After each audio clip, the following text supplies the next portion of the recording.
اہل کتاب کی عورتوں سے شادی مشروط طور پہ اس کی اجازت دی گئی ہے، اور وطعام الذین اوتوا الکتاب حل لکم، اور اہل کتاب کا کھانا تمہارے لیے حلال کیا گیا ہے۔ اہل کتاب یہودی عیسائی ذبح کرے تو ہمارے لیے جائز ہے۔ بعض لوگ پوچھتے ہیں جی کئی مسلمان شرک کرتے ہیں تو ان کا ذبیحہ جائز ہے یا نہیں؟ یہودی عیسائی بھی شرک کرتے ہیں اور ہمارے نبی کو بھی نہیں مانتے علیہ الصلوۃ والسلام، اس کے باوجود اسلام نے ان کا ذبیحہ حلال کیا ہے۔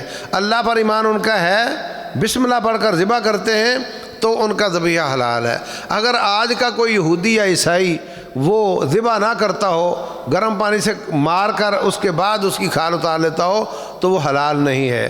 اسلامی طریقے سے ذبح کرتا ہو بسم اللہ پڑھ کر، اہل کتاب ہوگا تو اس کا ذبیحہ جائز ہے۔ رسول اللہ صلی اللہ علیہ وسلم سے کسی نے پوچھا کہ اے اللہ کے رسول، یہ لوگ لے کر آتے ہیں اپنا ذبح کیا ہوا گوشت بیچنے کے لیے، ہمیں تو یقین نہیں کہ انہوں نے بسم اللہ پڑھی ہے یا نہیں پڑھی، لیکن ذبح وہ اسلامی طریقے سے ہی کرتے تھے، تو آپ نے فرمایا تم وہ خود بسم اللہ پڑھ لیا کرو، جب اس کو لیتے ہو یا جب کھاتے ہو بسم اللہ تم خود پڑھ لیا کرو۔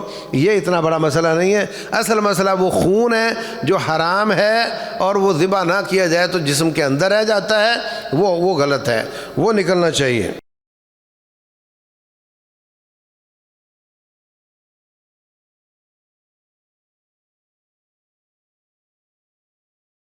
الحمدللہ والصلاة والسلام علی رسول اللہ وعلی آلہ وصحبہ ومن والہ وبعد۔ آج 5واں پارہ ہے، اس میں شروع میں اللہ تبارک و تعالیٰ نے، جیسے کل میں نے عرض کیا تھا کہ چوتھے پارے کے آخر میں وہ رشتے ذکر کیے ہیں جو مستقل حرام ہیں۔ یہ 7 رشتے ہیں، اور جو بیٹی، ماں، بہن، خونی رشتے حرام ہیں، یہی رشتے رضاعت سے بھی حرام ہیں۔ اس بات کو سمجھیں، آپ کی بیوی کا دودھ پیا کسی اور بچے نے 2 سال سے پہلے، 2 سال کی عمر میں یا اس سے کم عمر میں، 2 سال کی عمر کے بعد نہیں، کسی بچے نے آپ کی بیوی کا دودھ پیا کم از کم 5 دفعہ، اپنی مرضی سے چھوڑا، تو وہ خاص بچہ یا بچی آپ کی بیٹی بن گئی۔ اس کے بھائی بہن کوئی نہیں بنے جنہوں نے دودھ نہیں پیا، صرف وہ بچہ بچی جس نے دودھ پیا وہ آپ کا بیٹا بیٹی بن گئے۔ آپ کی ذاتی اولاد کے جو رشتے تھے وہی اس کے ہو گئے۔ آپ اس کے ماں باپ بن گئے، آپ کی بیٹی اس کی بہن بن گئی، آپ کا بیٹا اس کا بھائی بن گیا، آپ کی بیوی کی بہن اس کی خالہ بن گئی، آپ کی بہن اس کی پھوپھی بن گئی۔ تو جو رشتے مستقل حرام ہیں وہی سیم رشتے دودھ پینے کی وجہ سے رضاعت کے ساتھ حرام ہو جاتے ہیں۔ رضاعت کا قاعدہ یہ ہے کہ 2 سال سے کم عمر ہو اور کم از کم 5 دفعہ پیے تو وہ بچہ بچی گویا آپ کے گھر میں ہی پیدا ہوا ہے۔ جو رشتے آپ کی حقیقی اولاد پر حرام تھے وہی رشتے سارے اس پر حرام ہو جائیں گے۔ سمجھ آ گئی بات کی؟ اس کے بعد اللہ تعالیٰ فرماتے ہیں والمحصنات من النساء، اور وہ شادی شدہ عورتیں بھی آپ پر حرام ہیں۔ جس کی ایک بار شادی کسی سے ہو چکی ہے، اس کے نکاح میں ہے، اب وہ سارے دنیا کے مردوں پر حرام ہے۔ اس کے بعد اللہ تبارک و تعالیٰ نے 29 نمبر آیت اور اس سے آگے لوگوں کا مال باطل طریقے سے کھانے کو حرام قرار دیا ہے۔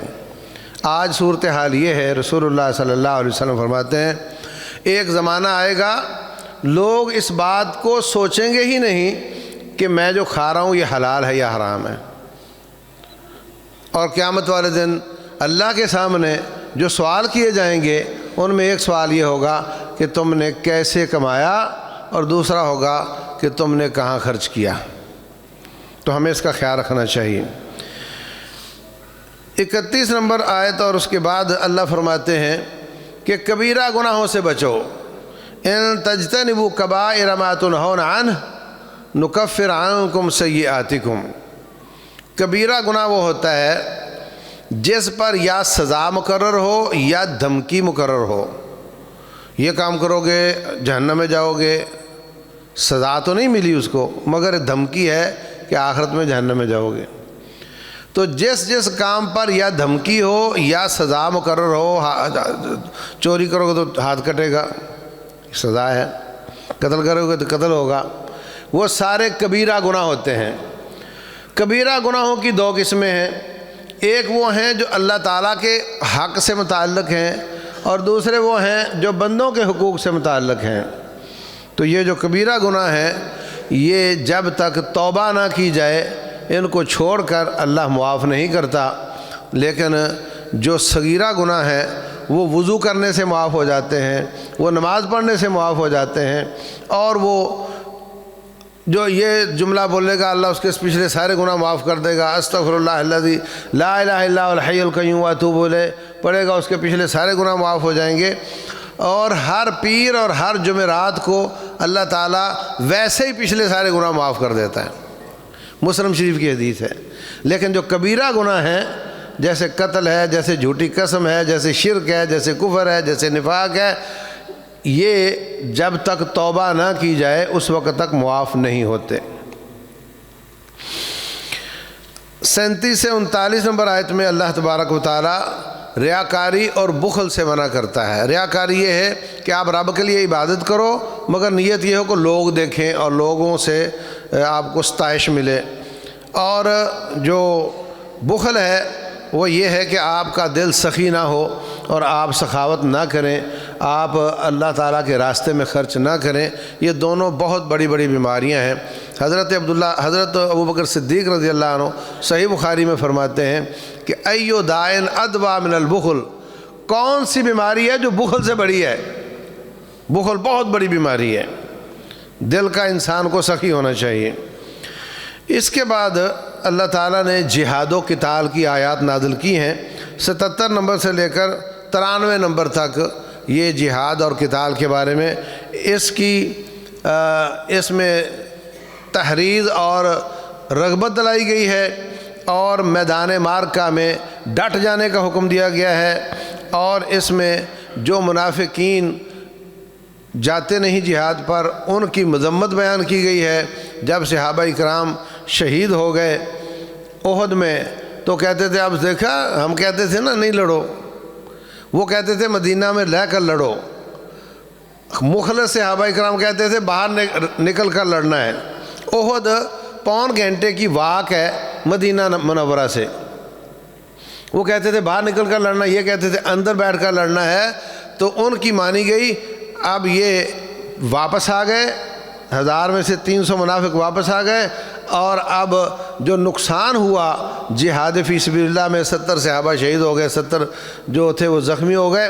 تو اس پر وہ پھپتی کستے تھے، کہتے ہم اب سناؤ اچھے رہے ہو، میں نے کہا تھا نا، ہم نے کہا تھا نا باہر نہیں نکلو ادھر لڑو، ہماری تو سنتا ہی کوئی نہیں نا جی. جب امیر کوئی فیصلہ کر دیتا ہے تو ظاہر سی بات ہے وہ سب کی بات تو نہیں مانی جائے گی. ایک آدمی کہتا ہے یہ کام باہر کرنا ہے، ایک کہتا ہے اندر کرنا ہے، اندر بیٹھ کر کرنا ہے. امیر تو ایک ہی مانے گا نا، دونوں تو نہیں مانی جا سکتی. تو پھر اگر ناراض ہونا ہے تو پھر تو کوئی کام ہو ہی نہیں سکتا. مشورہ دے دو، پھر امیر کا انتظار کرو، جس کو وہ پسند کرے اس پر ڈٹ جاؤ، اور یہ نہ کہو کہ میرے مشورے کی مخالفت کی وجہ سے ایسا ہوا ہے. جہاد میں بسا اوقات بعض لوگ غلطی سے قتل ہو جاتے ہیں. حضرت حذیفہ بن یمان رضی اللہ عنہ، ان کے والد یمان وہ احد کے میدان میں صحابہ اکرام کے ہاتھوں قتل ہو گئے. کیا ہو رہا تھا؟ افراتفری تھی، اچانک حملہ ہوا تھا، غبار تھی، پتہ نہیں چل رہا تھا اپنا کون ہے اس کا کون ہے، منہ ڈھکے ہوئے تھے، کھود پہنی ہوئی تھی لوگوں نے.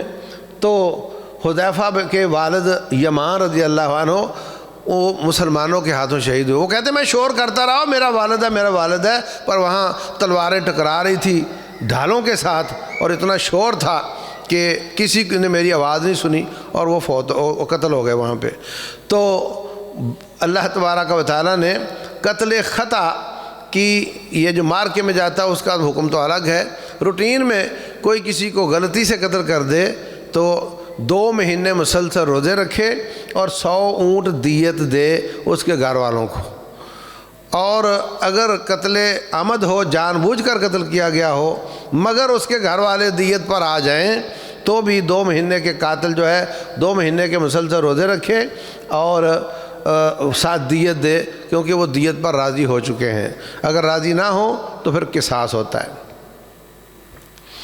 اس کے بعد اللہ تعالیٰ نے عدل کرنے کا حکم دیا ہے، اور جو اس کے بعد اللہ تعالیٰ نے توبہ اور بخشش اور شرک سے بچنے کی آیات نازل کی ہیں۔ 110 سے لے کر 116 تک مسلمانوں کو توبہ کی رغبت دلائی گئی ہے۔ آخری صورت کے آخر میں پھر ایک دفعہ ایک آیت آئی ہے جو وراثت کے احکام جس میں بیان ہوئے ہیں۔ تو کل 3 آیات ہیں قرآن حکیم میں، جو ایک 10 اور 11 نمبر اور ایک آخری آیت ہے سورہ النساء کی، جن میں پوری وراثت کو اللہ تعالیٰ نے سمو دیا ہے، اور یہ بہت بڑی معجزانہ بات ہے۔ اس کے بعد سورہ مائدہ ہے۔ مائدہ کا معنی ہوتا ہے دسترخوان، جس پر کھانا کھایا جاتا ہے۔ تو بنی اسرائیل نے اپنے نبی حضرت عیسیٰ علیہ السلام سے کہا تھا کہ ہمیں آسمان سے ایک دسترخوان نیچے اتر رہا ہو اور گرما گرم اس پہ کھانے ہوں اور بھاپ نکل رہی ہو، یہ میں کہہ رہا ہوں، اور وہ ہمارے سامنے آ کے ٹک جائے اور ہم اس کو کھانا شروع کر دیں، تو ہم اس معجزے کی وجہ سے ایمان لے آئیں گے۔ اللہ تبارک و تعالیٰ فرماتے ہیں یہ کوئی مشکل کام نہیں ہے، وہ کر دیتا ہوں، کر سکتا ہوں، لیکن اس کے بعد پھر تم نہ مانیں تو پھر تمہاری ایسی ٹھکائی ہوگی جیسی کبھی کسی کی نہیں ہوئی۔ اور ہمیشہ ایسا ہی ہوتا ہے، اللہ تبارک و تعالیٰ ہر موقع پر معجزے اس لیے نہیں ظاہر کرتا کہ اس کے بعد پھر گنجائش نہیں رہ جاتی، اس کے بعد پھر گنجائش نہیں رہ جاتی کسی قوم کے بقا کی، ان کی مہلتیں ختم ہو جاتی ہیں۔ تو اس صورت میں اس واقعے کا ذکر ہے، اس لیے اس کا نام سورہ مائدہ ہے۔ شروع میں اللہ تعالیٰ فرماتے ہیں کہ جو بھی ایک دوسرے کے ساتھ معاہدہ کرو اس کو پورا کرو۔ معاملات میں آپ نے 2 فریقوں نے یا 2 افراد نے آپس میں جو طے کیا ہے اس کو پورا کرنے کا حکم ہے، اور اس میں دلیل کوئی نہیں چاہیے کتاب و سنت کی، یہی کافی ہے، اوفو بالعقود، کہ آپ اپنے معاہدات کو پورا کرو۔ ہاں جہاں شریعت کی مخالفت ہوگی، اگرچہ دونوں فریق راضی ہوں، وہاں ہم کہیں گے یہ غلط ہے۔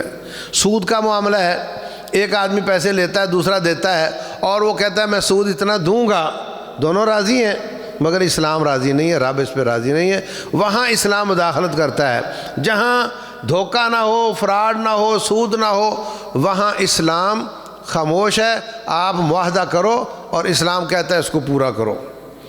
اس کے بعد مختلف قسم کے جو کھانے پینے کے اور شکار کے احکام ہیں وہ اللہ تعالیٰ نے بیان کیے ہیں۔ کتوں کے ذریعے شکار کرنا جائز قرار دیا ہے، لیکن اگر کتا سکھایا ہوا نہیں ہے، شکاری کتا نہیں ہے، عام کتا ہے، وہ اگر شکار کر کے لائے گا تو وہ حلال نہیں ہوگا۔ شکاری کتا وہ کرے گا شکار تو وہ حلال ہوگا۔ اگر کوئی کتا شکار کر کے بیچ میں سے کچھ حصہ کھا لے وہ آپ کے لیے حلال نہیں ہوگا، کیونکہ شکاری کتے کی تربیت اس بات پر ہوتی ہے کہ اس نے مالک کے ہاتھ سے کھانا ہے، اس نے خود شکار کر کر نہیں کھانا ہے۔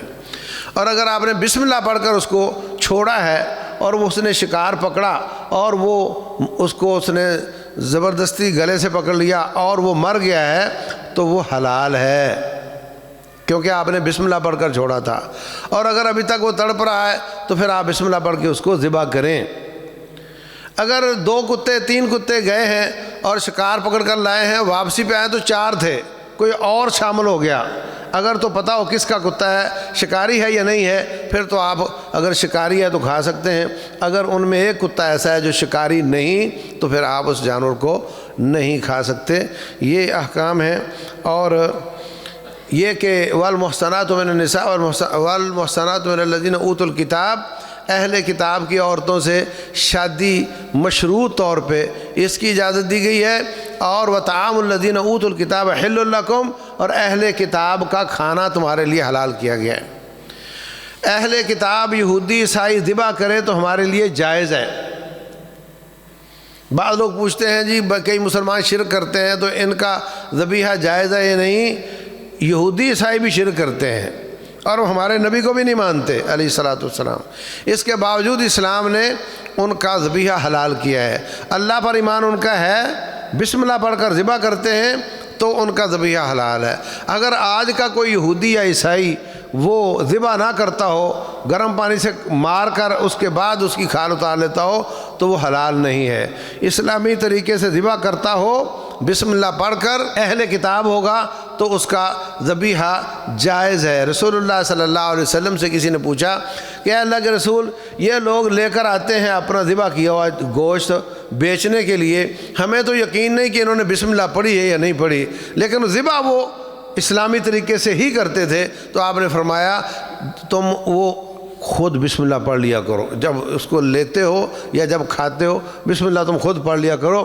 یہ اتنا بڑا مسئلہ نہیں ہے، اصل مسئلہ وہ خون ہے جو حرام ہے اور وہ ذبح نہ کیا جائے تو جسم کے اندر رہ جاتا ہے، وہ غلط ہے، وہ نکلنا چاہیے۔ اس کے بعد اللہ تبارک و تعالی نے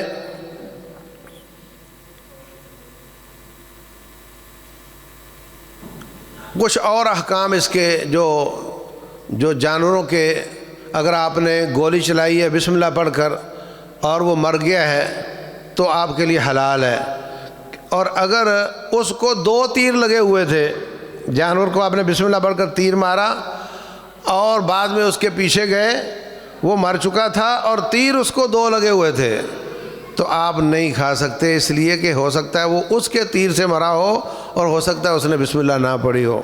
اگر وہ بھی آپ کا ساتھی ہی ہے جس نے تیر مارا اور وہ کہہ رہا ہے میں نے بسم اللہ پڑھی تھی تو پھر آپ کھا سکتے ہیں۔ تو یہ چند احکام ہیں۔ تو خلاصہ اس صورت کے احکام کا یہی ہے کہ اس میں مالی معاملات کا اللہ تعالیٰ نے اس میں عقود اور معاہدے کی پاسداری کا حکم دیا ہے، اور جہاد فی سبیل اللہ اور اپنے فیصلے اللہ تعالیٰ کی طرف لے جانے کا حکم دیا ہے، اور اس میں منافقین کی سازشوں اور ان کے خیالات کو اللہ نے آشکار کر کے مسلمانوں کو ان سے بچنے کی ہدایت کی ہے۔ اور آخر میں جیسے میں نے عرض کیا، یہ کھانے پینے کے احکام بیان ہوئے ہیں۔ اللہ تبارک و تعالی ہم سب کو سمجھنے اور عمل کرنے کی توفیق عطا فرمائے۔